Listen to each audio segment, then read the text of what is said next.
Olá, boa noite. Eu sou Frederico Juncker e esse é o programa Última Análise da Gazeta do Povo, onde analisamos os fatos mais relevantes do dia no Brasil e no mundo com um time excelente de comentaristas. Eu tenho aqui ao meu lado Anne Dias. Boa noite, Anne, bem-vinda. Boa noite, Fred. Boa noite aos comentaristas, à audiência que nos acompanha. É sempre um prazer estar aqui com você. Valeu. Júlia Lucy. Boa noite, Júlia. Tudo bem? Boa noite, Fred, Anne, nosso colega aqui. Muito boa noite. E a nossa audiência também. Daniel Vargas, um prazer revê-lo. Tudo bem, Vargas?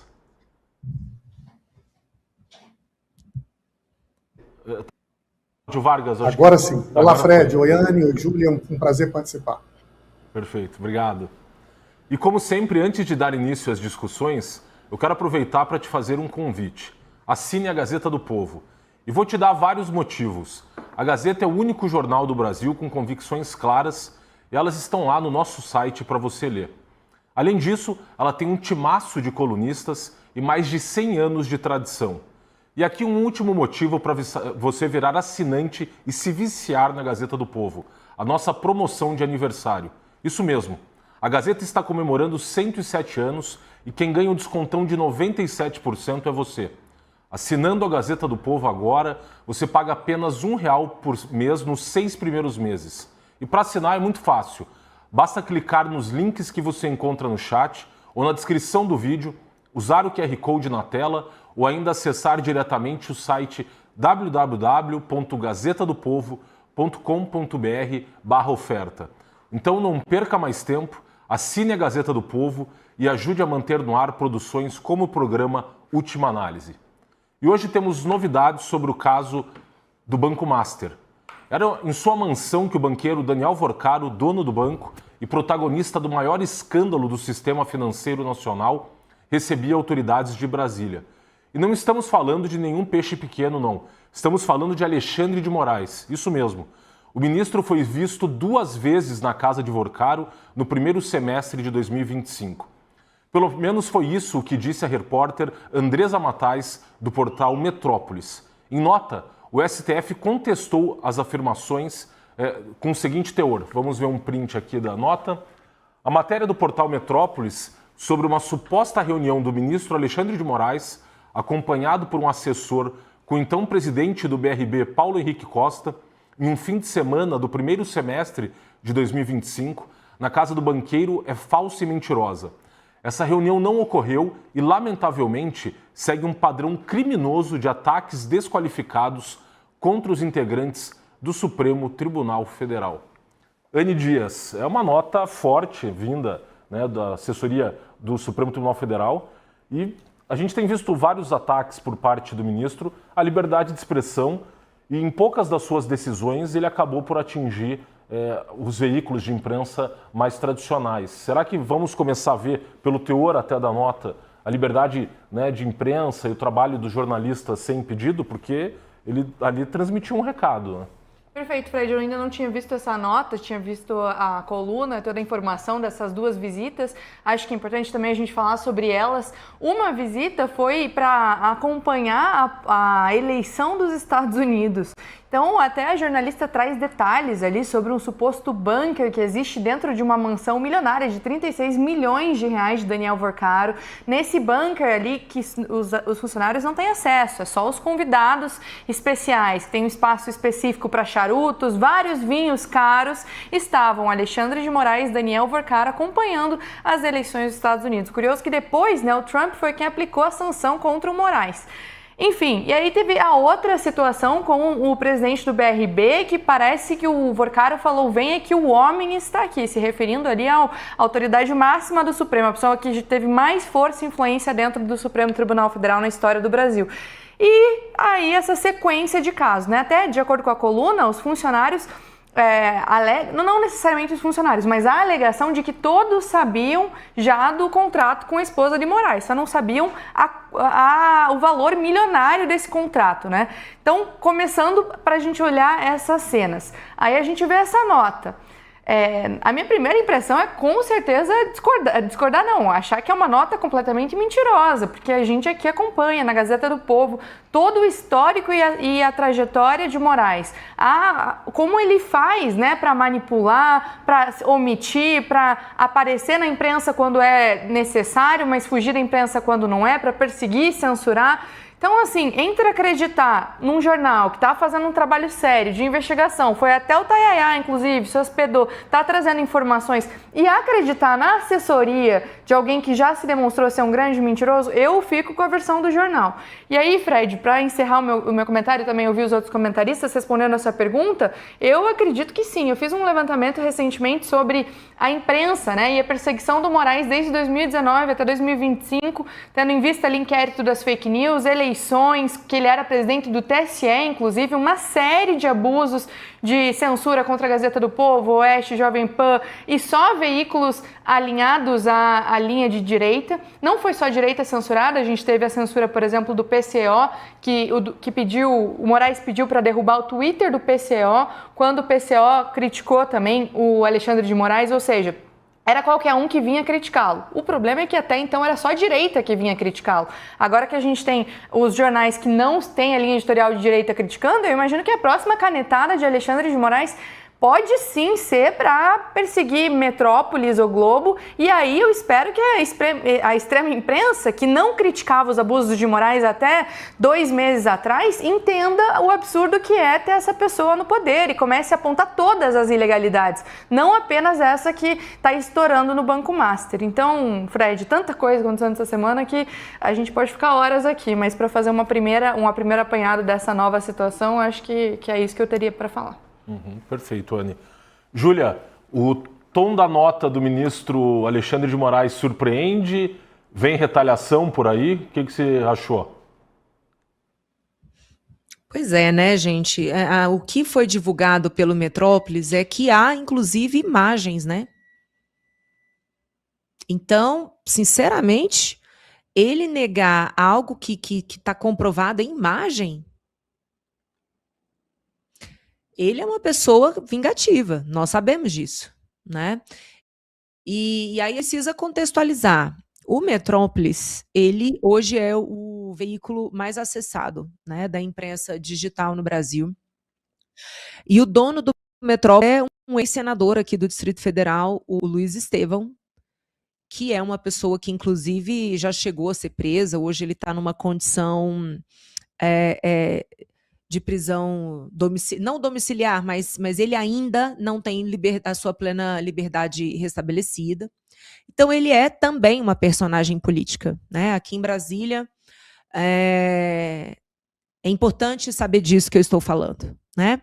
Então, aquilo que é publicado ali no Metrópolis, existe uma curadoria, existe uma autorização para que seja publicado, e desde que essas matérias comecem a ser publicadas, eu também celebro, sempre que a gente vê jornalistas e veículos com coragem, né, de confrontar o sistema de censura estabelecido no Brasil, mas eu já comecei a me questionar o relacionamento político que está acontecendo aí, haja vista que o Metrópolis tem essa relação, né?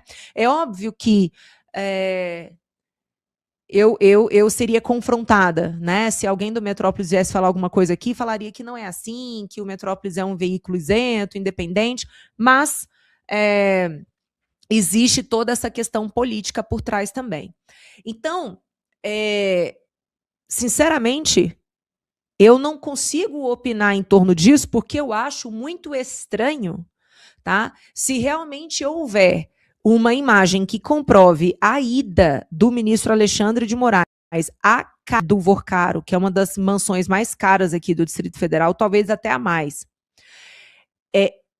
ele soltar uma nota flagrantemente mentirosa, eu confesso que eu tenho dificuldade, tá, de duvidar disso, sabe? Então, eu não consigo avaliar. Agora, que a gente está falando de uma briga grande, nós estamos falando porque existe esse contexto político, né?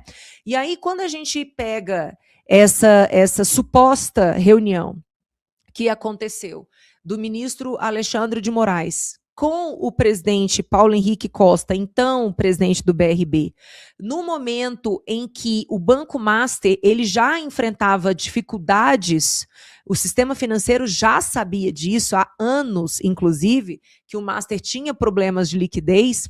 O sistema financeiro já sabia que ele estava alavancado, já sabia que ele estava operando com base no modelo de negócio do FGC, que é, inclusive, o que o próprio Vocaro falou no depoimento dele prestado à Polícia Federal. Então, no momento em que o BRB, que é um banco que tem como sócio majoritário o governo do Distrito Federal, começa a cogitar comprar um banco já em flagrante dificuldade, e aí este banco tem como um dos seus advogados ninguém mais, ninguém menos do que a esposa do ministro Alexandre de Moraes em um contrato de 129 milhões de reais que veio à luz por meio da jornalista Malu Gaspar, que essa informação ensejou, inclusive, a inclusão da Receita e do COAF no inquérito das fake news, numa mensagem clara para as pessoas que estão se debruçando sobre esse caso. Então, esse suposto encontro com o ministro Alexandre de Moraes, cuja esposa é advogada do banco, que estava com dificuldade financeira, e autoridades e personalidades ligadas ao presidente Lula, como Guido Mantega, que foi contratado pelo Master por R$1 milhão por indicação do líder do PT no Senado, senador Jacques Wagner. Mantega foi contratado exatamente para prover encontros, como aconteceu no final de 2024, numa reunião no Palácio do Planalto, mas sem registro, entre Lula e Vocaro. Então, todo esse contexto mostra o nível de relacionamento político e, consequentemente, de blindagem que nós estamos falando. Então, Fred, eu não posso ficar aqui para dizer se é verdade, se é mentira. Eu não vi as imagens, tá? Eu realmente tenho dificuldade de acreditar que o ministro escreveria uma mentira. Porque, neste caso, seria muito fácil de provar e eu não sei, eu acho que, assim, até isso, para isso haveria um limite do que é razoável aqui no Brasil. Perfeito, Júlia. Vargas, até estava curioso aqui, acessei o portal do Metrópolis, a matéria ainda continua como chamada principal do site do Metrópolis. Até me perguntei aqui se o ministro Dias Toffoli vai fazer uma cariação entre o ministro Alexandre de Moraes e a jornalista do Metrópolis, como ele, né, fez no caso do diretor do Banco Central. Mas queria ouvir a sua opinião, Vargas, sobre essa nota do ministro, né, que surpreende, e inclusive a informação de que eventualmente, se ele... Houve já, se não me falha a memória, umas 2 semanas, a informação de que ele teria ido uma vez no evento público, ali público digo porque tinha uma série de figuras políticas na casa do Vocaro e ele não refutou. Agora ele soltou essa nota. Queria ver as suas considerações sobre essa nota e o tom dela, principalmente. Bom, Fred, em primeiro lugar, eu acho que é uma nota muito, muito dura. E como costuma ser a praxe do ministro Alexandre de Moraes, ele, quando se manifesta nos autos ou pela imprensa, utiliza fatos pontuais como um instrumento para transmitir uma mensagem para todos. E é uma nota cujo objetivo não consiste necessariamente em responder, em questionar, em desprovar o que foi alegado pelo jornal Metrópolis, mas em transmitir uma mensagem mais abrangente para todos aqueles que trabalham na imprensa, ou quem sabe, todos aqueles que contestam as ações do Supremo Tribunal Federal, de que do lado de lá, o ministro e o Supremo vão reagir. E como pode acontecer essa reação?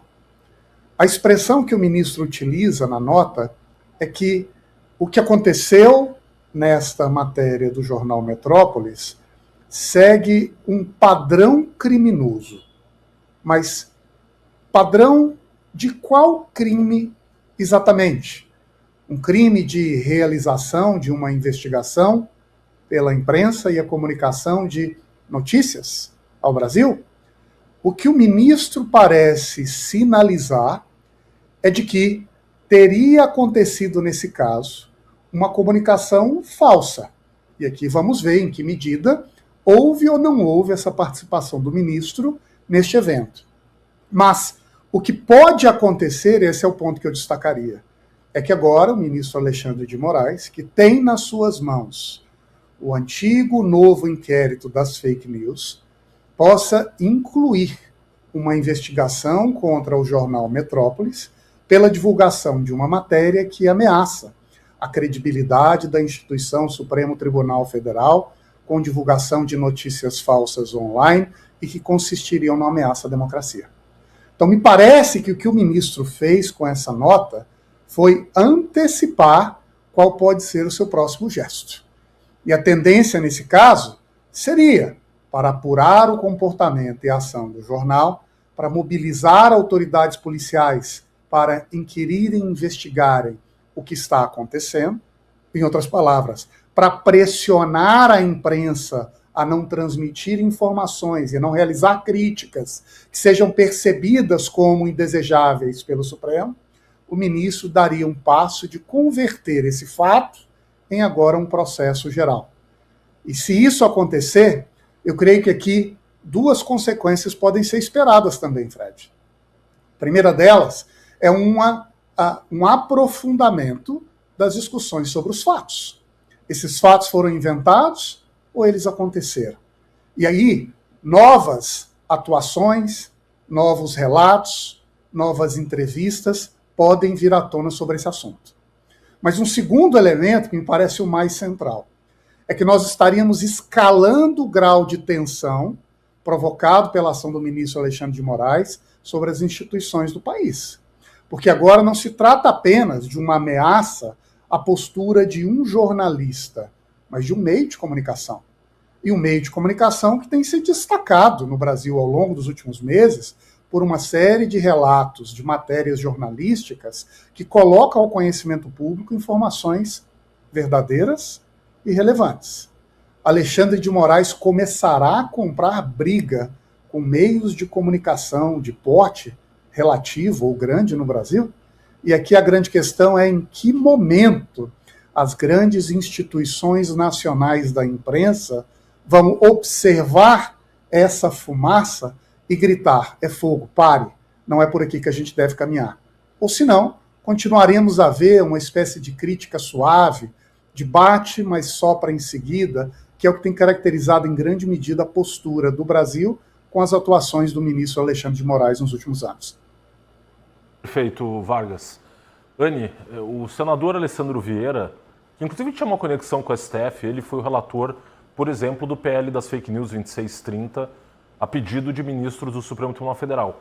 Nesse momento, ele tem sido um dos mais críticos senadores a essas condutas dos ministros do Supremo, em especial do Dias Toffoli e do Alexandre de Moraes, e ele anunciou, ele que é relator da CPI da organização criminosa, que ele vai, retomados os trabalhos legislativos, solicitar, requerer o quebra do sigilo bancário e fiscal dos familiares do Toffoli e do Alexandre de Moraes. Você acha que essa decisão tem chance de passar? E passando na votação no Senado, será que o Supremo mantém ou vai tentar interferir no livre trabalho legislativo por meio de uma nova decisão judicial, como tem acontecido em alguns casos na CPI do INSS?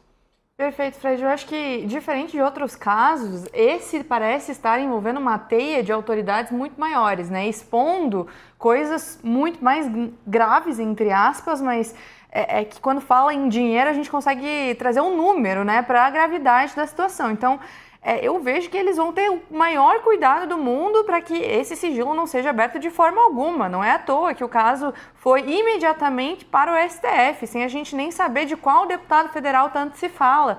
sem a gente ter nenhum acesso ali ao motivo de fato pelo qual foi para o STF. Inclusive, essa semana a gente teve uma entrevista do ex-ministro do STF, Marco Aurélio, falando que na época dele eram destrinchados, que os processos, se tinha alguém com foro privilegiado, respondia à parte, mas o processo seguia em primeira instância.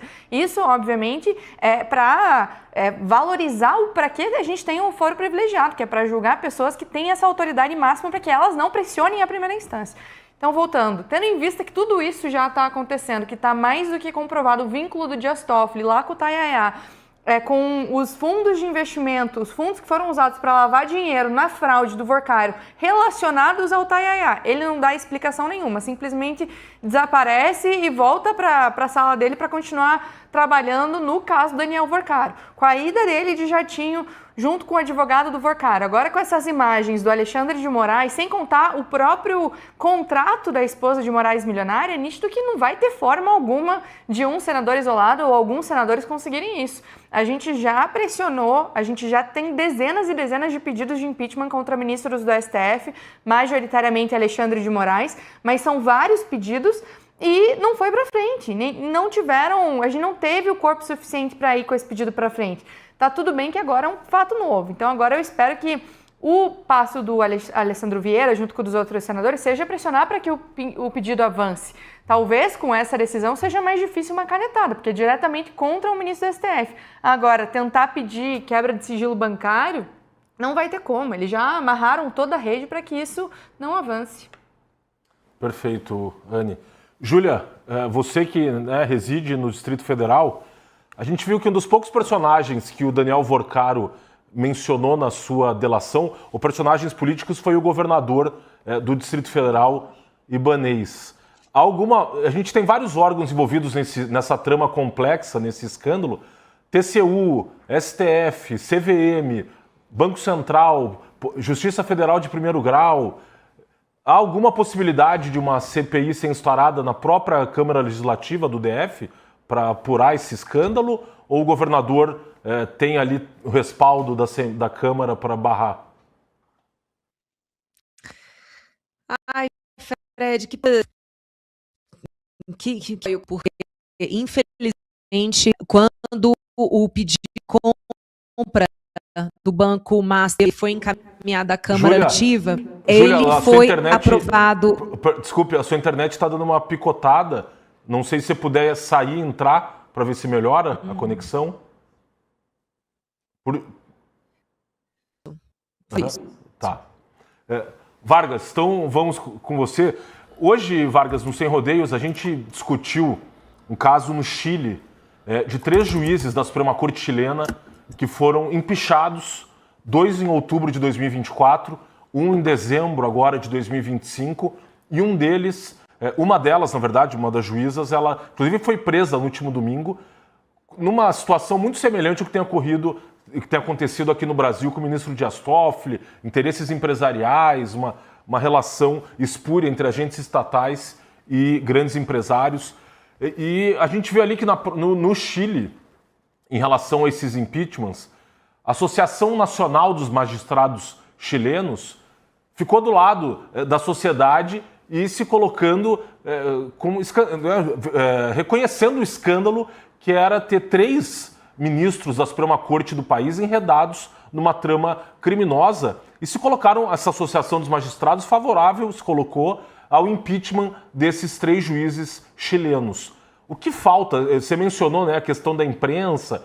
Você vai estudar a obra do Tocqueville, Democracia na América, ele falava da importância para o regime democrático dos corpos intermediários, dessa livre associação de pessoas que se coloca ali entre aquela força do Estado e o indivíduo indefeso. O que falta hoje para, por exemplo, uma associação dos magistrados brasileiros e outros órgãos, entidades? A gente viu o caso do Conselho dos Médicos, que se posicionou ali num episódio específico. O que falta para outros corpos intermediários da sociedade brasileira se colocarem, pelo menos para que seja dando suporte para uma investigação maior desses ministros do Supremo? Porque é impressionante o que tem acontecido com os relatos que expõem as entranhas da maneira como o poder tem sido exercido no Brasil e a postura, que não é de hoje, de ministros e magistrados de altas cortes no Brasil ao longo de muitos anos. O que nós estamos assistindo não são episódios isolados, não é um problema que surgiu agora, mas que vem cada vez se aprofundando e se naturalizando, fazendo com que o escândalo anterior parecesse normal, pequeno, ou merecesse ser deixado de lado. Quase como se fosse uma novela, com sucessões de escândalos cada vez mais graves, e a gente não sabe onde isso vai parar. O que a experiência chilena nos revela, me parece, Fred, são duas informações interessantes para o debate brasileiro. A primeira delas é entender que quando se tira um ministro da Suprema Corte da sua função, porque cometeu um abuso, porque descumpriu a sua tarefa, porque não agiu conforme aqueles preceitos morais e jurídicos que se espera de quem ocupa a posição de cúpula na hierarquia judicial de uma nação, o que se está fazendo é exigindo do próprio país, da própria nação, que abrace um conjunto de comportamentos rigorosos, éticos de alto valor.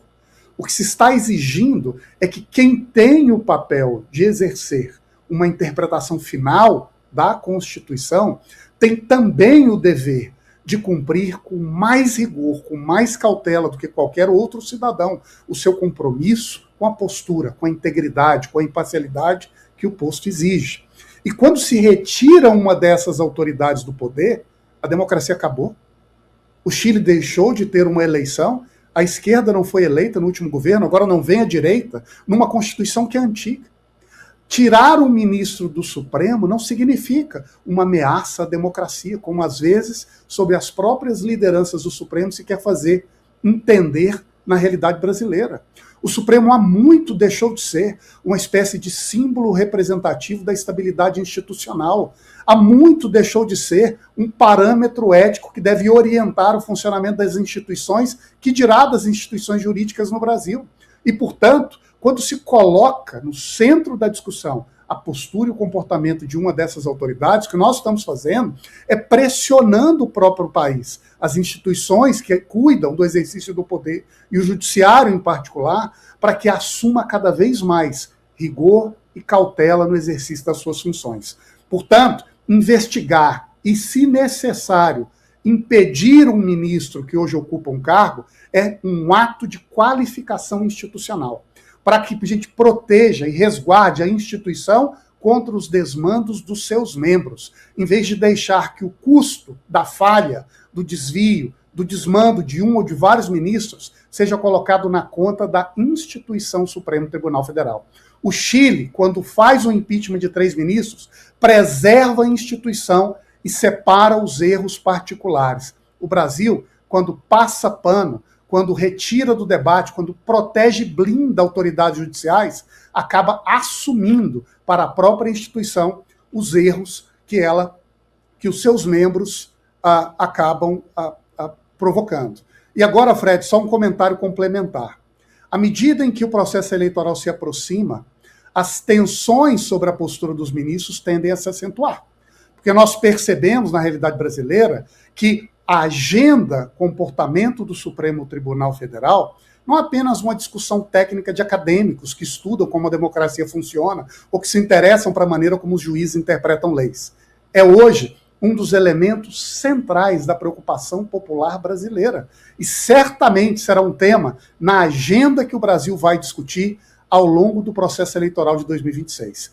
E quanto mais essa agenda eleitoral se aproxima, quanto mais as eleições se acercam, mais essas tensões que envolvem a postura dos ministros vai se acentuar, gerando consequências para a posição, gerando efeitos sobre a escolha dos eleitores, mas também custos cada vez mais gravosos para os ministros e para as suas falhas. Eu creio que nós vamos assistir, então, a partir de agora, é uma espécie de decisão. De que lado nós vamos nos portar no meio desse processo? Vamos continuar a comunicar ao público que blindar os ministros de qualquer investigação, protegê-la a qualquer custo, é o bem para a estabilidade democrática, ou vamos separar o joio do trigo? Colocar no mais alto estandarte de prioridade o bom funcionamento rigoroso e ético das instituições e, ao mesmo tempo, para isso, punir os desvios e desmandos daquelas pessoas que não estão à altura do cargo. Essa é a decisão que nós vamos ter que tomar no Brasil. Perfeito. Obrigado, Vargas. Júlia, bem-vinda de volta.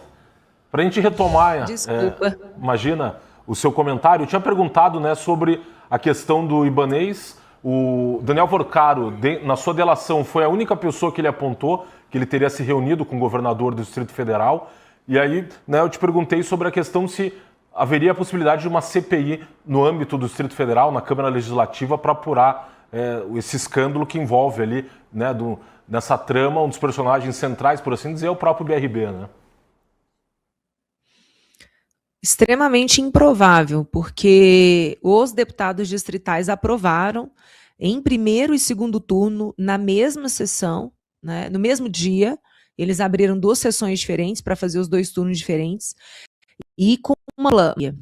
Infelizmente, tá, foram deputados da direita que votaram a favor, e deputados do PL, deputados do PP, do MDB, do PSD, e quem se opôs a essa compra foi a esquerda e a deputada Paula Belmonte, que é uma deputada independente. Então, infelizmente, todos do PL votaram a favor. O governador tem uma base ampla, geralmente é assim que funciona aqui no Distrito Federal. O governo ele consegue, por meio da distribuição de cargos, consegue criar uma base grande e, quando é necessário que os deputados atuem como fiscalizadores do orçamento público, como defensores, inclusive, da moralidade, né, defensores do patrimônio público, eles não têm independência para se comportarem dessa maneira. Não, claro que na política nada é impossível, né? Mas é extremamente improvável que essas pessoas que outrora votaram a favor, agora mudem por completo de posição e votem a favor da CPI. A menos que, claro, a gente está no ano eleitoral e tudo é conduzido com base na expectativa de poder, né? Então, à medida que o mandato do governador Ibanez ele se aproxima do fim e ele não pode se candidatar à reeleição, e ele, inclusive, vai ter que fazer uma construção ampla se quiser chegar ao Senado Federal, que é algo que ele diz que quer. À medida em que o fim do mandato se aproxima, novos nomes começam a se caçar como potenciais novos governadores, e aí talvez por causa disso, alguns deputados possam vir a sair da base do governador e se unirem à ação e daí terem um número suficiente na CPI. Mas realmente eu não acredito nessa hipótese. Agora, o que a gente observa? Quando o Vorcaro toma a decisão de só mencionar o governador Ibanez Rocha, isso é um recado muito claro. Por quê? O governo da Bahia também está envolvido, porque o fundo de pensão dos servidores da Bahia foi um dos fundos que aportou no Banco Master, que comprou títulos do Banco Master. Os servidores também, fundo de pensão dos servidores do Rio de Janeiro também. Ali em Alagoas, tá? E todas essas questões vão estar sempre relacionadas à disputa eleitoral. Então, quando a gente vê um personagem como Renan Calheiros se pronunciar durante o período de recesso, no sentido de que iria abrir uma espécie de CPI dentro da Comissão de Orçamento do Senado, Orçamento, Fiscalização e Controle do Senado, é porque o JHC, que é o atual prefeito de Maceió, é o nome disputar o governo com o seu filho, Renan Calheiros Filho. Então, o desgaste do JHC acaba abrindo para a eleição do Renan Calheiros Filho. O que eu quero dizer com isso? Esse escândalo do Master, ele é tão grande, ele envolve tantas pessoas de tantos estados, e que, a depender do foco que se coloque nas investigações e na atenção que a mídia dá, nós estamos falando de, por exemplo, desidratar nomes que concorreriam ao governo, que concorreriam ao Senado. Então, quando a gente sabe que o governo Lula tem a imprensa do lado dele, a gente já pode antever um movimento de que apenas as informações e fatos relevantes à estratégia eleitoral da esquerda venham à tona. O fato do Vorcaro ter mencionado apenas Ibanez é uma prova do que eu estou falando. Por que ele não falou do Jacques Wagner, do PT, que fez a indicação de Guido Mantega, que sugeriu a história do ministro Ricardo Lewandowski. Vorcaro não pronunciou esses nomes. Por quê? Na política, todo pingo é letra, e esse é um movimento muito claro. Então, e o PT já começa a fazer uma estratégia de tentar se distanciar, né, desse escândalo. Tanto é que nenhum deputado do PT até agora assinou a CPI do Master. Por quê? Porque eles sabem que uma vez que você abre uma CPI, é difícil controlar aquilo que vai ser divulgado ali dentro. A exemplo do que está acontecendo na CPI do INSS, né? Então, assim, é um escândalo, como o próprio ministro Fernando Haddad falou, talvez o maior escândalo do sistema, a maior fraude do sistema financeiro nacional, e só pode ser o maior porque envolveu as pessoas mais poderosas do Brasil, simples assim. Perfeito, obrigado, Júlia. Falando em encontro, veio a público também que o governo Lula, o presidente Lula, se reuniu com Daniel Vorcaro no dia 5 de dezembro de 2024. A reunião teria contado ainda com a participação de Gabriel Galípolo, então indicado à presidência do Banco Central, não havia assumido a presidência do banco ainda, ministro das Minas e Energia, Alexandre Silveira, o próprio Augusto Lima, ex-sócio de Daniel Vorcaro, conhecido como operador do sistema de empréstimos consignados na Bahia e com fortes ligações a Jacques Wagner e Rui Costa. O Rui Costa também participou dessa reunião, ministro-chefe da Casa Civil do governo Lula. Anny, essa reunião até então era desconhecida, estava sendo mantida em segredo, né, e agora veio a público que o Lula se reuniu então com o Vorcaro lá em dezembro de 2024. Segundo a primeira divulgação, o tema seria a questão da concentração do sistema bancário brasileiro, e o Vorcaro queria discutir isso com o futuro presidente do Banco Central e com o próprio presidente da República. A gente tem visto esse escândalo, pelo menos por enquanto, mais orbitando ali. TCU, Judiciário, vai chegar agora no Poder Executivo esse escândalo do Banco Master? Olha, Fred, foi só cavar um pouquinho o escândalo do INSS que já chegou no irmão, no filho do Lulinha. Imagina esse que está se demonstrando extremamente grande também. O que eu queria frisar também, além disso, é que nessa semana a gente também viu ali vazar alguns posicionamentos do Lula, e ele falando em evento contra, né? O Daniel Vorcaro, falando que esse banqueiro deveria ser preso, falando que isso internamente, mas vazou para a imprensa, que o Dias Toffoli deveria deixar o STF. Tudo isso ele fala agora, nessa semana, em 2026, mas em 2024 ele estava conversando com o Vorcaro, ele estava negociando sabe Deus o quê, porque na hora de falar o que eles estavam conversando, eles falam que era só a Libertadores, né, que foi falado também no Jatinho. Então, Fred, eu vejo que o Lula, ele está respondendo muito ali à demanda popular. É a primeira vez que a gente vê a imprensa criticando um ministro. Até o momento que a imprensa, digo imprensa majoritária, obviamente não os veículos independentes, mas até o momento que não estavam criticando os ministros que se passavam, o Lula estava ok, estava passando a mão na cabeça, estava confrontando os Estados Unidos por conta de Magnitsky e restrição de visto do STF. Agora, quando cai no público, quando a imprensa fala, a opinião popular fala, o assunto cresce, aí ele responde a quem? Ao eleitorado, a parcela do eleitorado que vota em outubro de 2026 e tá vendo esse caso estourando e ele quer se fazer de limpinho. Mas é só mais um escândalo. Todo ano tem um grande escândalo que envolve o governo petista em todos os mandatos. É nítido que ele tá no meio disso. É claro que a gente só deu o primeiro passo para descobrir o que foi falado nessa reunião e, mais que isso, quais são os outros vínculos do Lula com Daniel Vorcaro? Por que ele não falou antes dessa reunião? Não era uma reunião pública, né? Qualquer agenda da presidência da República tem que ser pública, ainda mais nesse caso, que envolve ministro, que envolve o futuro presidente do Banco Central, que envolve um bancário, na época, que era grande, que era conhecido, nitidamente deveria ter sido uma reunião divulgada na agenda oficial. Não foi, nunca foi falado. Lula começa a criticar, agora aparece a primeira reunião, então a minha suspeita é que com certeza a gente vai cavar mais e descobrir mais vínculos com o governo petista. E não só, né? A gente também viu ali que foi o líder do governo, Jacques Wagner, que indicou tanto o Galípolo, se não me engano, Guido Mantega e o Lewandowski. Foram indicados pelo líder petista. E daí o Lula não sabe de nada. E você acha que o líder do Senado vai fazer uma indicação dessa sem consultar o Lula? Então, assim, eu quando era criança escutava falando isso, que o Lula era um dos primeiros escândalos. Ele falou que não sabia de nada. Tudo aconteceu, roubo, mensalão, mas o Lula não sabia de nada. Ele segue não sabendo de nada. Perfeito.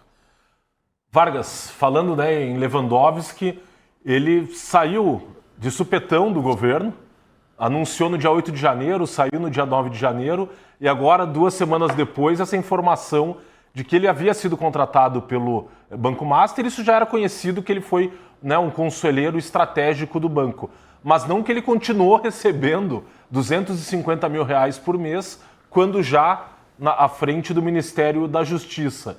Esse escândalo está chegando no Palácio do Planalto? Olha, a gente vê a água subindo, não é, Fred? Todos os dias. À medida em que o que parecia um escândalo que envolvia um conjunto de lideranças do chamado Centrão, agora vai se espalhando para atingir lideranças, representantes de diferentes partidos, mas cada vez mais a lideranças de cúpula do próprio governo. Então, isso acontece agora quando começam a surgir novas informações e detalhes sobre a rede de influência do Banco Master, alguns já conhecidos, como a própria grande advogada, esposa do ministro Alexandre de Moraes, como as relações que o banqueiro possuía com lideranças como o próprio ministro Jacques Wagner, a contratação do Guido Mantega como consultor, uma rede de economistas muito alinhados a lideranças do PT, muito próximas ao Gabriel Galípolo, que foram colegas, que compartilhavam experiências, que têm caminhado lado a lado nos debates políticos brasileiros há muitos anos, e agora começam a bater na porta do Planalto. Né? Primeiro vemos a notícia de que o próprio presidente, a pedido do Mantega, recebeu o Vorcaro. Agora começamos a ver que o ministro da Justiça também era uma das pessoas que estava na folha de pagamentos do Vorcaro. Para ser para ser cuidadoso com a informação, o ministro veio a público e disse há pouco que se desligou do escritório a que fazia parte, que esses pagamentos teriam sido feitos ao escritório, se eu entendi adequadamente. De todo modo, o fato desses pagamentos continuarem a acontecer durante o período que o ministro estava à frente do Ministério da Justiça gera, no mínimo, uma sensação estranha de desconfiança, de que a rede, o network, por assim dizer, do Vorcaro, financiado a muitos milhões, tinha tentáculos muito mais abrangentes do que se imaginaria no início. E talvez seja o fato desses tentáculos se aproximarem cada vez mais do Planalto que tenha feito, dentro do próprio Planalto, o presidente Lula mudar o tom da discussão. Nós estamos assistindo há algumas semanas, esse caso está no centro das atenções nacionais. E o presidente Lula, até recentemente, nada tinha dito. Agora vem a público e diz, é um absurdo defender esse homem, esse líder do Master, que é responsável pelo maior golpe financeiro, bilhões desviados do sistema financeiro brasileiro. O que fez com que Lula mudasse agora a sua postura em relação a esse debate? Me parece que a resposta parece ser essa. À medida em que a água sobe, cada um que busque a sua boia de salvação. Lula está olhando para a eleição e precisará, de algum modo, se distanciar ou se proteger desses escândalos que se aproximam. E a tática convencional do Lula há muitos anos é de dizer que, se houve um desmando, que seja investigado e punido. Sinalizando, no seu bom estilo, que inclusive seus filhos, se estivessem de algum modo envolvidos em escândalos, que fossem investigados e punidos. Mas, à medida em que esses laços do Vorcaro chegam tão perto, mas tão perto do Planalto, vai ficando também cada vez mais difícil acreditar que essa boia pode evitar um afogamento nas próximas eleições. Perfeito. Obrigado, Vargas. Júlia, falando em Lula, ele falou pela primeira vez do escândalo do Banco Master na última sexta-feira, falando que faltaria vergonha na cara de quem defendesse o Vorcaro. E aí, logo depois, vem a público que ele próprio se reuniu com o Vorcaro. Tenho duas questões. A primeira, será que ele subestima tanto a inteligência do brasileiro? De dar uma declaração pública quando ele próprio, né, secretamente se encontrou com o banqueiro, né, CEO do Banco Master? E a segunda é se o Lula estaria disposto até, digamos assim, jogar o Toffoli na cova dos leões para se salvar, considerando que é um ano em que ele vai para a reeleição. Fred, o Lula é uma pessoa que já perdeu qualquer regularidade com as demais pessoas. Então, o padrão dele tira, como muito bem colocou. Assim, faz 40 anos que essa personalidade está na política brasileira e, ao longo desse período, ele foi fazendo o que fosse necessário para ele estar no comando, para ele vencer a eleição. E ele sabe que ele é protegido do sistema. Ele sabe que ele retornou à vida pública porque o sistema assim o quis, porque o sistema precisava de um nome que ainda desfrutasse de popularidade, né, como é o caso dele, que tem um eleitorado fiel, porque tem, né, uma parcela da população que, independente do que ele venha a fazer, vai continuar votando nele, né, por causa dos traços de lealdade que foram estabelecidos por meio de programas assistencialistas. E aí não tem nem como exatamente criticar, né, uma pessoa humilde, uma pessoa simples que passou a vida inteira pegando água numa lata d'água na cabeça e de repente tem ali uma cisterna que foi construída pelo governo federal, à época do Lula, e aí não tem como criticar essa pessoa que passou a ter água por causa de um programa do governo federal. Então, o Lula é essa pessoa. Ele vai mentir, ele não tem nenhum tipo de pudor. Ser pego na mentira é algo comum para ele. É comum, ele mente o tempo inteiro. O Lula abriu a boca, você pode saber, pelo menos 50% do que está sendo dito ali é mentira. E ele vai falar o que tiver que falar. Porque agora, inclusive, ele é orientado pelo Sidônio. O Sidônio tem uma cabeça digital. O que o Sidônio quer é colocar na boca do Lula frases de efeito para serem recortadas e serem distribuídas. Entendeu? Então o Lula confia no Sidônio e está fazendo aquilo que precisa fazer. Então, se precisar criticar banco, ele vai criticar, a despeito de todo o governo dele, os bancos lucrarem muito, lucrarem de uma forma recorde. Se precisar falar que a culpa é do Bolsonaro, ele vai falar. Ele não enfrenta o fato de nenhum deputado do PT estar participando disso. Então, assim, gente, esse é o Lula.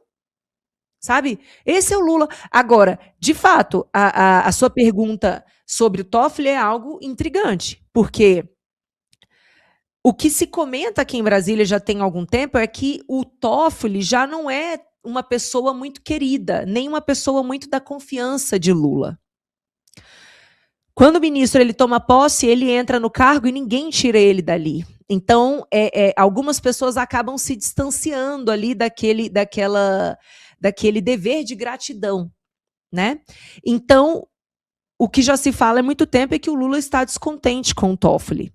Então, se por acaso o ministro Dias Toffoli é impeachmentado, e há elementos para isso, e já há pedidos, inclusive protocolados nesse sentido, o Lula tem a grande oportunidade de nomear mais uma pessoa ali. Então, a vaga do Barroso, que ainda está em aberto, o Lula ainda vai trabalhar politicamente para indicar essa, para colocar uma pessoa dele. Não vai ser um trabalho simples, porque o União Brasil com Davi Alcolumbre quer porque quer o Pacheco, mas Lula quer porque quer o Messias. Então, como a queda de braço ali estava difícil de ser decidida, como todo mundo ali é raposa velha, eles decidiram suspender a disputa, e aí, neste caso, se abriu uma vaga nova, os dois desejos estão atendidos. Pode ser essa a jogada dele, né? Ele ganha a simpatia do Davi Alcolumbre e, consequentemente, do União Brasil, que é hoje um partido que está indeciso sobre com quem caminhar na eleição para presidente da República, com uma indicação mais pendente para a esquerda, sobretudo porque a União está federado com o PP e o Ciro Nogueira, que é o presidente do PP, questionou várias vezes a candidatura do Flávio. Então, Lula ele tem uma oportunidade de fazer um super gesto político né, para esse centro, para esse centrão, e acabar se cacifando para um processo de reeleição, né? Então, pode ser isso, pode ser uma simples disputa política, e lembrando que, assim, o Toffoli, ele abriu muita margem para isso, né? A relação que ele tem ali no resort, que inclusive o resort não tem licença ambiental para funcionar, a relação que ele tem ali no resort é quase que incontestável. Os irmãos que faziam parte ali do Meredith, eu não sei como é que fala, são duas pessoas que não tinham dinheiro, nenhuma capacidade financeira de pertencerem a essa empresa. Então, assim, ele deu muito motivo para ser impeachmentado. E a gente realmente espera que isso aconteça, né? Agora, como tudo é política, isso só vai acontecer se o Lula negociar com o Alcolumbre, e aí os dois vão ter que sair ganhando. Perfeito. Obrigado, Júlia. Nós já voltamos, vamos só assistir um recadinho do nosso patrocinador.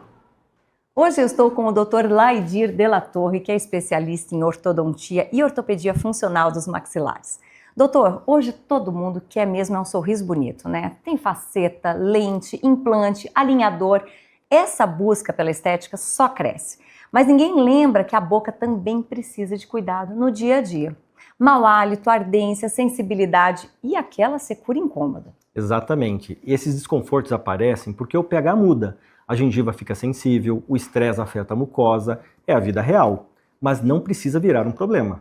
E é aí que Bluem entra como a Oraltec da saúde bucal. Perfeito. E a Bluem usa um oxigênio ativo, uma tecnologia exclusiva. O poder antibacteriano é tão forte quanto o da clorexidina, só que muito mais suave, sem manchas, sem ardência e não altera o brilho das facetas. Ou seja, protege o sorriso sem prejudicar o investimento. Exatamente. E a linha é completa, desde do creme oral com e sem flúor, com baixíssima abrasividade, o gel oral que auxilia nas cicatrizações das feridas, a espuma, perfeito para quem quer higienizar os alinhadores e dispositivos móveis, o enxaguatório Bluem, que ajuda a controlar as bactérias, refrescando sem arder e mantendo o pH equilibrado, o fluido bucal, que equilibra a mucosa e acelera a cicatrização, principalmente em pacientes em tratamento oncológico, além das escovas dentais Bluem com cerdas ultramacias. É tipo um skincare premium, só que para dentro da boca. E com resultado real.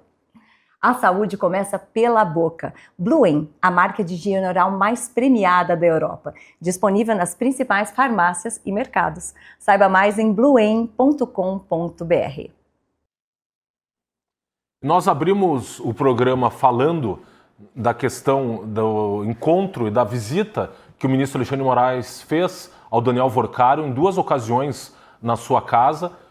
A jornalista Andresa Matais trouxe essa informação a público. O ministro Alexandre de Moraes soltou uma nota, basicamente dizendo que é uma mentira, é uma falsidade da jornalista Andresa Matais. No entanto, o jornal Metrópolis, o portal Metrópolis, reafirmou a informação de que o ministro Alexandre de Moraes esteve duas vezes, em duas ocasiões, na mansão do Daniel Vorcaro em Brasília. Vamos aqui ver a nota emitida pelo portal Metrópolis.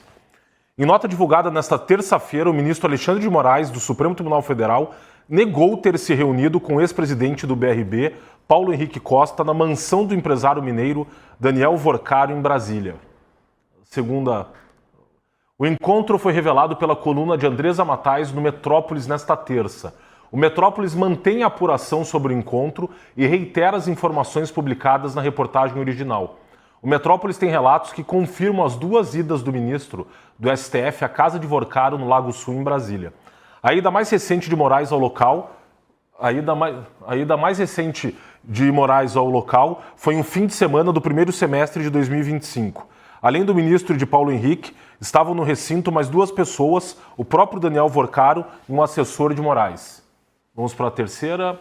A outra ida de Moraes ocorreu no fim de semana da eleição norte-americana de 2024, em novembro daquele ano, quando o republicano Donald Trump foi eleito presidente dos Estados Unidos. Então, temos aí esse conflito de versões entre o ministro Alexandre de Moraes e o portal Metrópolis. E falando em Donald Trump, hoje o presidente Lula conversou com o presidente francês Emmanuel Macron para tratar do Conselho de Paz que foi criado pelo presidente americano para lidar com a questão da faixa de Gaza e também como um órgão paralelo à Organização das Nações Unidas, ONU.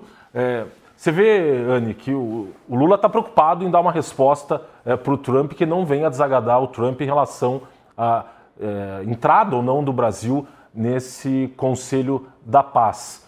Ele e o Macron condenaram a captura do Maduro, conversaram sobre esse assunto e condenaram, e o próprio Lula também gostaria que o Trump incluísse a Palestina, a autoridade palestina, nesse Conselho da Paz, que o Trump, a princípio, rechaça. Além disso, ele também gostaria que esse Conselho da Paz ficasse limitado ali à questão da discussão da faixa de Gaza e não tratasse de outros assuntos no campo internacional.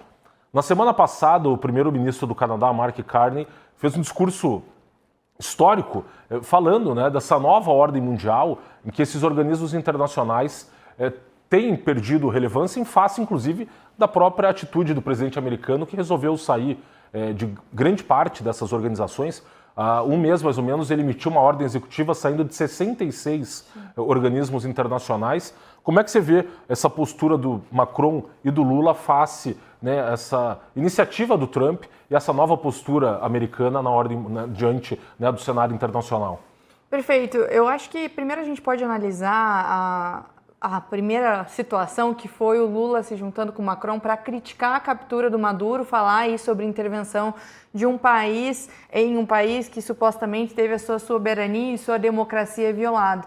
Isso por si só é um completo desrespeito. Isso é o Lula admitir que era uma democracia, um país que era uma ditadura há tanto tempo. Então, eu acho que essa parte inaugural que o Lula tentou ali tanto se esquivar da imprensa e não falar tanto sobre esse assunto eu ia dizer revelador, mas não é revelador porque reflete a posição que o Lula sempre teve diante de ditaduras. Mas isso é extremamente grave. Não há que se falar em direito internacional quando tem pessoas presas, quando tem pessoas morrendo dentro de um centro de tortura. Então, para mim, essa primeira conversa ali entre o Macron e os dois acordaram em condenar os Estados Unidos é algo repugnante. E aí, voltando para a sua pergunta, que é esse conselho criado pelo Trump, o Conselho da Paz. O Trump não só saiu desses 66 órgãos internacionais, como desde que assumiu a presidência, ele tem sido um ferrenho crítico da ONU, inclusive com discursos dentro da própria ONU, falando ali sobre a ineficiência desse organismo para administrar guerras e conflitos. E ele, por motivos pessoais, que ele já disse também que gostaria de conquistar o Nobel da Paz, ou por outros motivos, ele se levanta ali como alguém que consegue negociar conflitos, porque também é nítido o poder que os Estados Unidos têm diante de tantos conflitos. Inclusive, a gente tem também essa discussão sobre a União Europeia, de que a União Europeia não consegue se defender sem o apoio dos Estados Unidos. Então, por isso que esse conflito entre Estados Unidos e União Europeia em relação à Groenlândia também é grave, porque a União Europeia perde um aliado ali que sempre esteve ao lado para inúmeros conflitos, inclusive nesse grande conflito entre Rússia e Ucrânia. E aí o Trump coloca o Lula numa situação complicada para ele, porque ele que tanto critica o Trump, fala de multilateralismo, fala que o Trump não dá abertura, é convidado para compor o conselho, que também eu gostaria de entender melhor quais foram esses critérios que o Trump junta ali seus magnatas, os apoiadores, mas junto o Lula, junto o ditador do Egito, junta pessoas completamente distintas nesse conselho. Javier Milei, Putin convidou alguns nomes, alguns com relevância, como o caso do Putin, outros nem tanto, como é o caso do Brasil. E aí o Lula talvez não aceite, diz que não vai aceitar, começa a criticar, começa a falar que na verdade deveria ser reformulada a ONU e repensar na estrutura da ONU, quando ele tem uma oportunidade de sentar nesse tal do Conselho da Paz, que é a ONU que o Trump cria para ele, e tentar trazer um protagonismo para o Brasil e tentar pressionar ali a ONU de dentro de um poder que já existe. Então é complicada essa situação, até o Macron ele também tem sido um crítico ali dos Estados Unidos nessa questão da Groenlândia e tudo mais, então esse conflito coloca os dois contra o Trump. E aí só para finalizar, que também eu acho interessante até para passar para os outros dois comentaristas, nessa conversa o Lula também falou que tentou explicar para o Macron a importância do acordo de livre comércio entre Mercosul e União Europeia, porque a França está revoltada que o Brasil consegue ser um produtor muito mais eficiente de carne e outros produtos agrícolas, e o Lula disse que tentou nessa reunião também amenizar a preocupação do Macron em relação a isso. Se ele fez isso, eu acho que foi a única coisa correta que ele fez durante essa ligação toda. E devia ter feito isso antes, Muito antes. de ser aprovado o acordo, porque o acordo foi aprovado a despeito da vontade francesa, que votou contrariamente. E que está agora tentando pressionar mais para que saiam diretrizes que prejudiquem o Brasil, e protestos e mais muitas coisas. Então foi falha, tardia essa negociação. Uhum. E Vargas, essa união Lula-Macron tem chance de se contrapor ao presidente americano e essa nova ordem mundial que está colocando, né, os Estados Unidos à frente com esse redesenho institucional geopolítico? Olha, Fred, acho que o primeiro ponto a destacar é que Macron é uma espécie de múmia política na França. Haverá eleições que vão acontecer em alguns meses. O governo francês está paralisado. Macron não tem maioria no parlamento. O centro, que em tese seria mais próximo a Macron, foi esfacelado. O país está partido entre metade de direita, que muitos chamam de radical, e de outro lado, metade de esquerda, que todos chamam de radical. E o Macron, sem ter qualquer espaço ou margem ou credibilidade, não tem popularidade alguma na França, começou agora a querer se portar como se fosse líder mundial. Já que não consegue fazer política em casa, mete o seu dedo nos grandes problemas da agenda global. E é por isso mesmo que ele vira e mexe, busca tensões, desafios no mundo e quer se posicionar como se fosse um grande estadista, batendo de frente com as tensões que acontecem lá fora, até para ver se numa dessas aventuras ele consegue ganhar atenção e respaldo e, por sua vez, ao fazer isso, melhorar a sua situação em casa. Mas será muito difícil. Então, Lula, quando conversa com Macron, eu fico me perguntando exatamente onde querem chegar. Porque, primeiro, negociar com o Macron nesse momento histórico que a gente vive parece um contrassenso. Né? Porque se o objetivo é criar uma espécie de rota alternativa, de coalizão contrária ao movimento que faz Donald Trump, por que não conversar com outras grandes lideranças do Ocidente, do Oriente, eventualmente, que tenham uma posição significativa dentro do seu país e uma respeitabilidade internacional? Por que falar com Macron?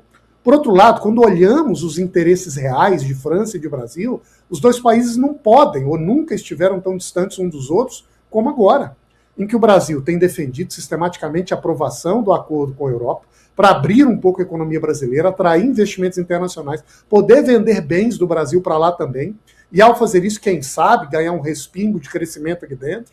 Mas a França, por sua vez, tem sido o principal agente contrário à aprovação desse acordo dentro da política europeia. Aliás, é o Macron que mobiliza parte das lideranças locais, que ativa a política dentro do Parlamento Europeu, que leva o tema para agora ser judicializado, como aconteceu, sempre tentando construir obstáculo após obstáculo às deliberações que acontecem no Acordo União Europeia-Mercosul. Portanto, uma grande ambivalência na sua postura, quando na verdade decide falar com o presidente Lula e discutir temas da geopolítica e mesmo da relação com o nosso país. Não entendo onde essas peças do quebra-cabeça se encaixam. E às vezes eu me pergunto se a gente não está vendo aqui um abraço de desesperados, que tentam se apegar a uma ordem que já não existe mais, mas que observam ao mesmo tempo a construção de um projeto paralelo, pode ou não dar certo, mas que, sem ter uma forma de se posicionar, ou sem saber ao certo como angariar espaço dentro dessa orientação mundial, conversam um com o outro como se fossem grandes lideranças no quebra-cabeças global. Eu creio que não é isso, não é essa a nossa realidade. Não é isso que tem acontecido. Independente da postura de Trump, conseguir, de fato, erguer ao lado dessa estrutura burocratizada e há muito tempo desacreditada da ONU, vale a verdade ser dita, a construir algo paralelo que, de alguma maneira, fortaleça a capacidade global de cooperar, ou que reforce, porque pressiona as próprias instituições globais que ainda existam a reverem o seu papel, a assumirem posturas mais independentes e imparciais, a fazerem um trabalho que dê resultado. Porque, veja, a ONU, durante décadas, tem atuado dentro da Palestina para tentar apoiar, para tentar estabelecer um ambiente de paz sem nenhum resultado. Lideranças, ou melhor, servidores da ONU foram acusados por Israel e a ONU sinalizou que reconheceu a acusação de que estariam envolvidos com o Hamas e foram responsáveis, inclusive, por alguns dos ataques que aconteceram no território israelense. Isso para dizer que a postura de Trump quando desafia a ONU não é completamente desprovida de motivos de desconfiança. Se a solução é criar uma ordem paralela, ou ou se a solução é fortalecer estruturas da ONU, agora renovadas em um novo ambiente, disso não saberemos dizer. A verdade é que a velha ordem morreu, e o abraço dos desesperados não vai servir de muita coisa nesse momento. Perfeito, obrigado, Vargas. Júlia, eu li recentemente, há 3 dias, e não vi muita repercussão no Brasil, um artigo do Arthur McFields. Ele foi embaixador da Nicarágua na Organização dos Estados Americanos. Ele publicou um artigo falando sobre o Lula e a política externa brasileira, e me chamou muito a atenção. Vou ler um pequeno trecho aqui desse artigo. Ele falou o seguinte, ele começou assim, ele publicou no The Hill, que é um dos principais jornais políticos hoje nos Estados Unidos. O presidente do Brasil, Luiz Inácio Lula da Silva, é um dos principais defensores de tiranos e terroristas na América Latina. Ele condena veementemente a extração de Nicolás Maduro na Venezuela, chama Israel de genocida e expressa apoio inabalável à invasão de Vladimir Putin contra a Ucrânia. Nos últimos dias, Lula escreveu um forte artigo de opinião no New York Times contra a política dos Estados Unidos para a América Latina, enquanto recebia um navio hospital militar da República Popular da China. Aí ele vai desenvolvendo, ele vai mais para o final aqui do artigo. Só aqui, a turnê do navio hospital abrange aspectos relacionados à saúde, mas não se limita a essa esfera. Essa embarcação militar é uma demonstração dos fortes laços que o Exército de Libertação Popular mantém com alguns países de esquerda na região, particularmente aqueles com posturas anti-americanas. Embora o Brasil tenha historicamente mantido uma política de multilateralismo e abertura global, Lula tem adotado posições cada vez mais radicais desde o início de seu 3º mandato presidencial. Sua postura em relação à Venezuela, seus laços estreitos com Teherã e a visita de um navio hospital militar chinês o tornam um inimigo da democracia e uma ameaça latente à segurança hemisférica. Eu queria ver sua análise, Júlia, sobre essa crítica feita pelo ex-embaixador nicaragüense na OEA, considerando, será que o Lula vai continuar enganando o Trump, que parece que até agora está enganando, até com essa proximidade entre os dois países. Ontem mesmo ele falou que vai se reunir novamente com Lula agora nos Estados Unidos, provavelmente na Casa Branca, e que abriram ali um canal de negociação, inclusive para eventualmente rever a questão das tarifas, a questão mesmo do levantamento das sanções da Lei Magnitsky. Será que não vai cair a ficha do Trump sobre a real natureza do Lula e da sua política externa? Fred, ele sabe. O Trump sabe muito bem quem é o Lula. A equipe toda do governo Trump sabe muito bem. Marco Rubio, o vice-presidente, o Vance, todo mundo sabe. Acontece que o Trump, e é interessante ler o livro dele, é uma sugestão que eu faço aqui, porque depois que eu li o livro do Trump, eu compreendi mais o raciocínio dele. O Trump, ele pensa como uma pessoa que trabalha no ramo imobiliário, e, inclusive ele veio do ramo imobiliário, né, do real estate lá nos Estados Unidos. Então a cabeça dele é o seguinte: eu quero expandir, eu quero comprar, e eu quero construir, e eu quero fazer dinheiro. Então essa é a cabeça que o Trump colocou em prática durante a vida empresarial dele e hoje está vivendo como presidente da República. Então ele sabe que internamente a população americana, ela resiste todas as vezes em que o governo Trump anuncia que vai fazer algum tipo de intervenção em outro país, porque, inclusive, durante a campanha dele, uma das propostas, uma das promessas foi: eu não começo guerra, eu só termino.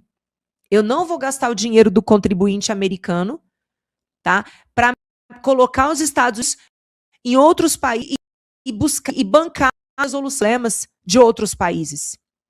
E é assim que eles estão pensando hoje lá.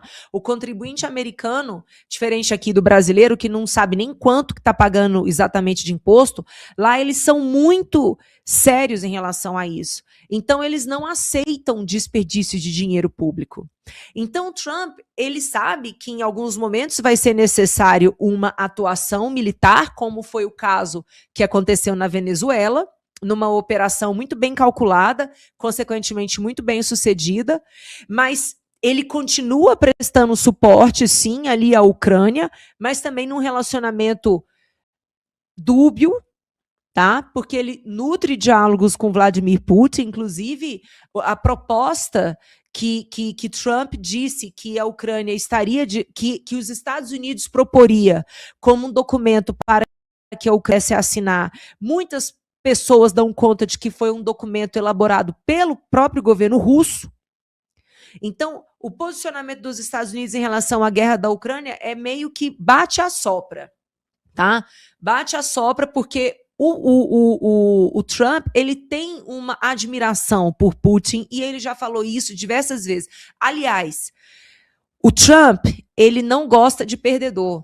Ele fala isso no livro dele, tá? Uma das lições é: escolha o lado de quem vence. Esteja do lado de quem vence. Então, qual que é o possível cálculo que o Trump está fazendo? Ele sabe muito bem quem é o Lula. Ele sabe de todas as críticas que o próprio Lula já fez para ele mesmo, dos xingamentos que o Lula fez, das críticas, enfim, das afrontas. Só que o Trump, ele está vendo lá na frente. E ele vai negociar com quem ele tiver que negociar. E Lula é uma pessoa que é capaz de vender a própria mãe. Inclusive, né, vocês se lembram, no velório da ex-esposa dele, da dona Marisa, ele aproveitou o velório para fazer um discurso. Então, nós estamos falando de dois homens de 80 anos extremamente pragmáticos. Tá? Tanto de um lado como de outro são capazes de negociar. Porque cada um está ali visando aos seus interesses. O Trump tem essa visão expansionista dos Estados Unidos por razões diversas. E o Lula é uma pessoa que a gente sabe que gosta de dinheiro. Né? Então, o que exatamente eles tratam nessas ligações, a gente não sabe exatamente. Mas, assim, para ter fluído tanto, apesar de todas as críticas que o Lula fez, gente, tem muita coisa que a gente não tem acesso. Isso a gente pode ter certeza, porque não é por simpatia. O Trump não estaria falando, eu gosto do Lula. Ele fala isso. Eu gosto do Lula. Por que ele estaria falando isso? É porque tem muito mais coisa que a gente não está tendo acesso. Mas os dois ali estão negociando os seus interesses. Perfeito. Obrigado, Júlia. E temos também um alerta vindo da Índia. O vírus Nipah, que estaria se alastrando no país, e um risco de contaminação que pudesse se espalhar ao redor do mundo, como foi o caso da Covid-19. A própria Organização Mundial de Saúde está monitorando o alastramento desse vírus, a princípio limitado ali à Índia, mas uma preocupação de que ele venha a se dispersar. Vargas, quero ouvir a tua opinião. A gente, lembrando aqui até um exercício histórico da pandemia do Covid-19, até com esse vírus agora, o Nipah. A pandemia foi um divisor de águas em relação ao tamanho do poder do Estado face ao indivíduo e todas as medidas que foram tomadas de limitação das liberdades naquele período, da pandemia de Covid-19. E me recordo aqui, inclusive, que há 2 semanas a Corte Federal de Apelação no Canadá, ela tomou uma decisão considerando que as medidas tomadas pelo Justin Trudeau no Canadá em relação aos caminhoneiros, ele se utilizou de uma lei de poderes emergenciais para fazer bloqueio de contas, prender os caminhoneiros e tomou uma série de medidas limitadoras ali da liberdade daqueles caminhoneiros, mas não só dos manifestantes em geral no Canadá, em Ottawa. E a Corte Federal de Apelação do Canadá considerou essa medida ilegal e, inclusive, deu uma extrema repercussão agora no próprio Canadá há 2 semanas. Você acha que a pandemia mostrou, de fato, o tamanho do poder estatal, desse leviatã face ao indivíduo? E o risco da exceção. Porque durante o auge da crise, da sensibilidade da Covid, do receio, da desconfiança, do medo de onde isso poderia acabar, porque ninguém conseguia compreender ao certo qual era o poder desse vírus, até onde ele iria chegar, em que medida, ou de que forma o mundo organizado poderia, de algum modo, agir para contê-lo. E neste ambiente, nós optamos, grande parte dos países fizeram isso, em todo o planeta, por simplesmente excluir ou flexibilizar praticamente todos os direitos fundamentais. E a partir daí houve restrição após restrição, tomadas sempre sob a justificativa de que vivíamos, como de fato parecia ser o caso, um momento de absoluta exceção. Agora, passou a tormenta. Os custos começam a ser calculados. E no ambiente de mais clareza, começamos a fazer uma avaliação mais cuidadosa de onde acertamos e onde erramos. E nesse balanço histórico, que eu creio que as nações ainda estão fazendo, parte da tensão que acontece agora dos Estados Unidos com organismos globais, em particular com a Organização Mundial de Saúde, de que o governo Trump recentemente saiu, tem que ver com essa análise, com esse balanço histórico que estamos fazendo, de onde acertamos, onde erramos, onde devemos ter mais cautela para o futuro e de que maneira precisamos nos preparar, nos ajustar, aprimorar o funcionamento das nossas instituições para o amanhã. E me parece que aqui, Fred, pelo menos 3 questões ascenderam no centro das preocupações em países democráticos. A primeira, quando há crises de saúde pública, a necessidade de ação do Estado não pode ignorar, como se fosse algo absolutamente natural, os direitos fundamentais das pessoas. A começar, inclusive, pela liberdade, que em algumas circunstâncias poderia ou deveria ser restringida, mas sempre mediante imensa cautela e cuidado de justificação. A segunda, o que nós assistimos na Covid foi também uma sinalização de uma fragilidade imensa de organismos internacionais. Vale sempre lembrar que lá no início da Covid, a Organização Mundial da Saúde atrasou, segundo a interpretação de muitas lideranças, o momento de apoiar a restrição de comunicação de passageiros da China com outros países, que é o que costuma acontecer quando há um surto, quando há um defeito, um problema, uma dificuldade de conter o espalhamento de um vírus, se há uma espécie de organização nacional com restrição ou limitação de voos durante um certo período para evitar essa circulação ilimitada do vírus. Em relação à China, não foi feito isso no primeiro momento, o que para muitos, agora olhando retrospectivamente, acelerou esse espalhamento do vírus pelo mundo. E a terceira, as decisões muitas vezes tomadas sob o argumento técnico de defesa da ciência, passada a tempestade, se mostram com imensa clareza opções políticas, feitas por líderes, muitas vezes não eleitos, mas que agiram numa situação de necessidade, mas que fizeram valer uma visão de mundo particular, e não necessariamente uma verdade absoluta. Agora, qual é o papel das instituições democráticas? Qual é o papel das nações? Olhar para esse legado e fazer um escrutínio sobre elas. Quem acertou merece o aplauso e aquele exemplo nos guia para o futuro. Quem errou merece ser escrutinado. Se necessário, investigado. E, se for o caso, punido. Ou diretamente, ou pelo menos moralmente. Justamente para que haja um aprendizado coletivo e que os erros não se repitam. Isso vale, inclusive e sobretudo, para as decisões que violaram, muitas vezes de uma maneira indevida, exagerada, motivada por um afã do medo ou por uma necessidade de fazer valer uma ideologia particular, que colocaram em xeque, no limite, liberdades fundamentais.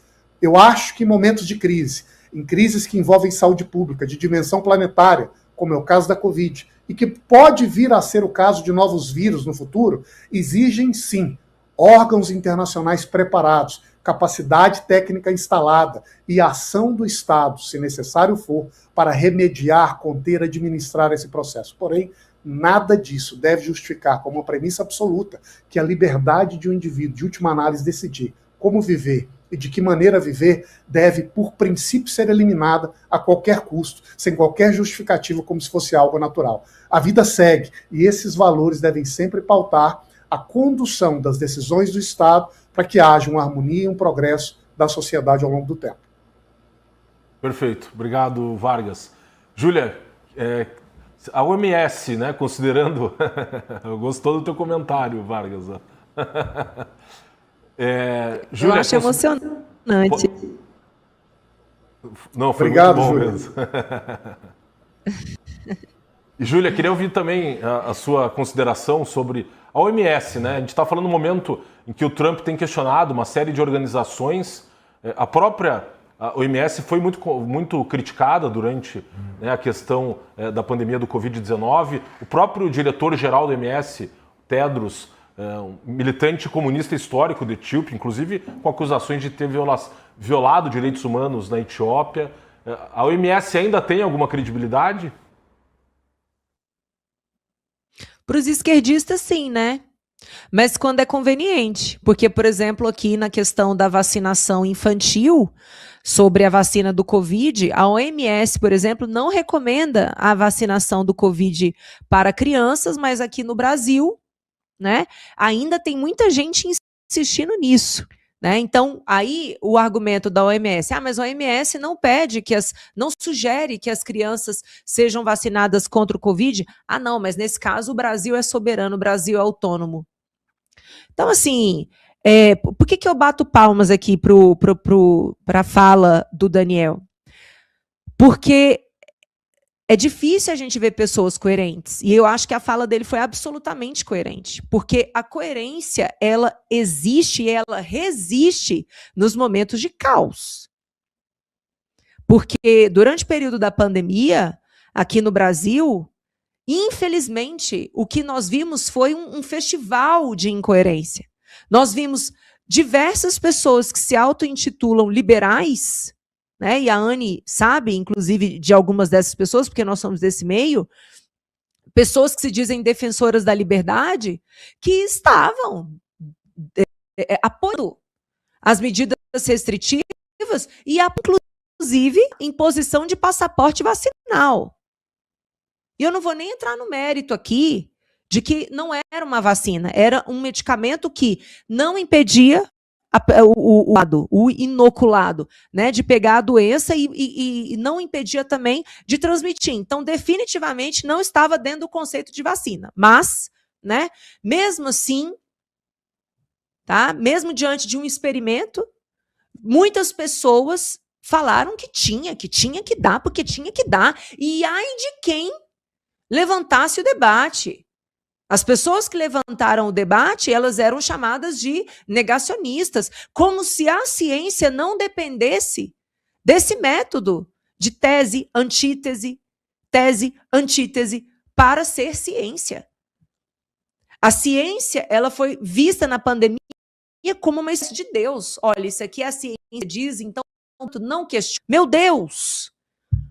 Então, assim, foi um festival de incoerência, foi um festival de ignorância, mas foi um momento em que nós pudemos observar quem é que teve coragem de permanecer defendendo os princípios, porque princípio, ele só é princípio se ele resistir a um momento de caos, como eu já comentei. Senão, não é princípio. Senão, não é princípio. Então, ou você defende que o indivíduo deve ser autônomo para dispor sobre o seu próprio corpo, ou você não defende. E aí, para piorar o caso, né? Quantas e quantas foram as pessoas que são defensoras do aborto e estavam lá apoiando a imposição do passaporte vacinal? Meu corpo, as minhas regras na hora de matar bebê. Mas na hora de garantir a autonomia do indivíduo para se confrontar com a agenda da indústria farmacêutica, que lucrou e muito com essa pandemia, porque os governos ganharam muito dinheiro, esses gestores públicos ganharam muito dinheiro. Essa é a verdade. No momento de fazer a defesa da autonomia do corpo do indivíduo, essas pessoas também se furtaram esse papel. Então, assim, quando eu vi essa notícia desse vírus, que parece que a letalidade dele está girando em torno de 75%, já passou um filme pela minha cabeça. Eu falei, meu Deus do céu, lá vem de novo. Porque, infelizmente, ainda tem isso, né? O brasileiro ele tem a tendência de não aprender com os erros. Se aprendesse, o Lula jamais seria cogitado, né, como um candidato viável. Mas o brasileiro não aprende. O Lula está aí fazendo as mesmas coisas de sempre.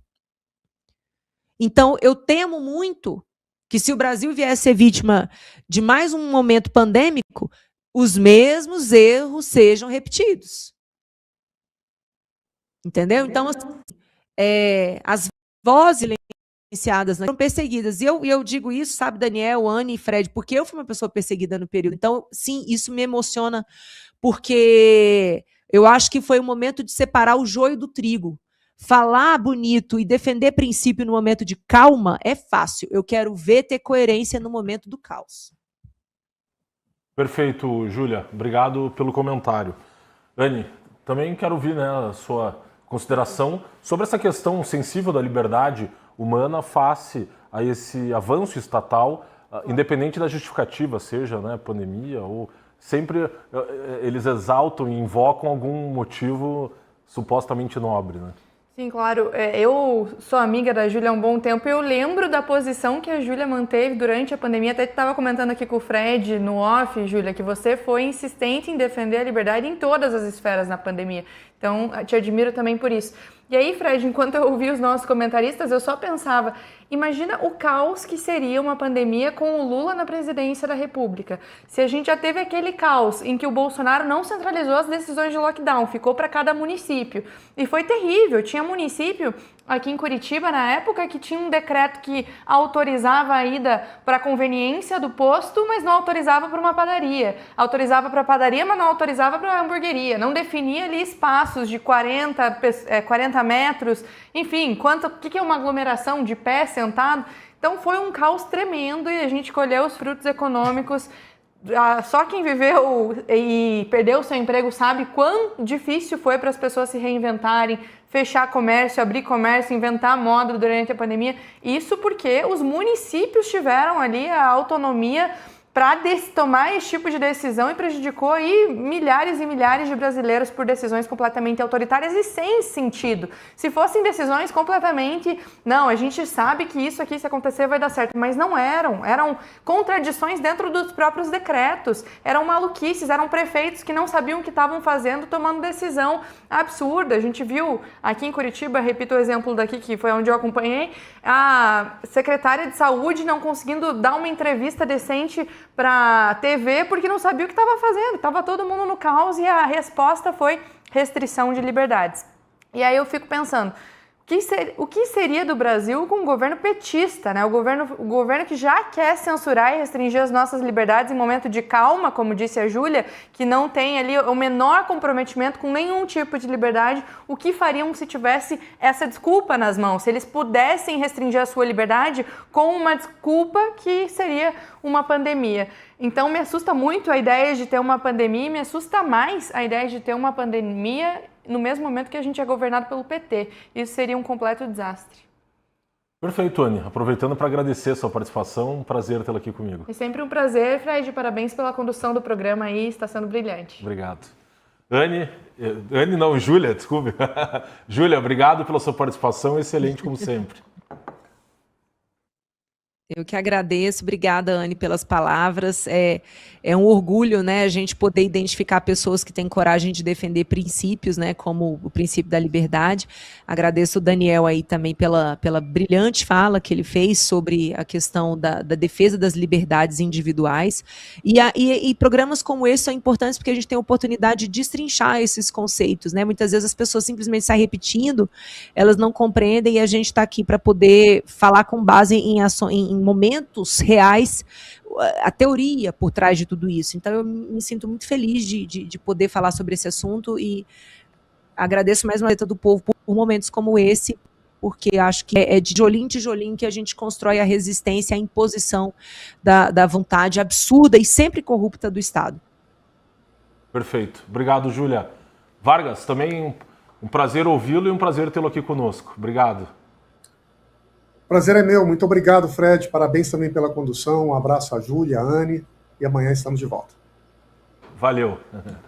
E agradecer a você que ficou conosco aqui no Última Análise e dizer que a Gazeta está comemorando 107 anos de história de um jornalismo independente e faz uma promoção de aniversário. Você paga somente R$1 por mês nos 6 primeiros meses. E para assinar é muito fácil. Você pode clicar nos links que você encontra ou usando o QR Code, acessando o site www.gazetadopovo.com.br/oferta. E ajuda a financiar programas como esse Última Análise, o Café com a Gazeta, de segunda a sexta, às 7 horas da manhã, sem rodeio, de segunda a sexta, à 1h30 da tarde, e o Última Análise, de segunda a quinta, às 7 horas da noite. Muito obrigado pela sua audiência, até amanhã e fica com Deus.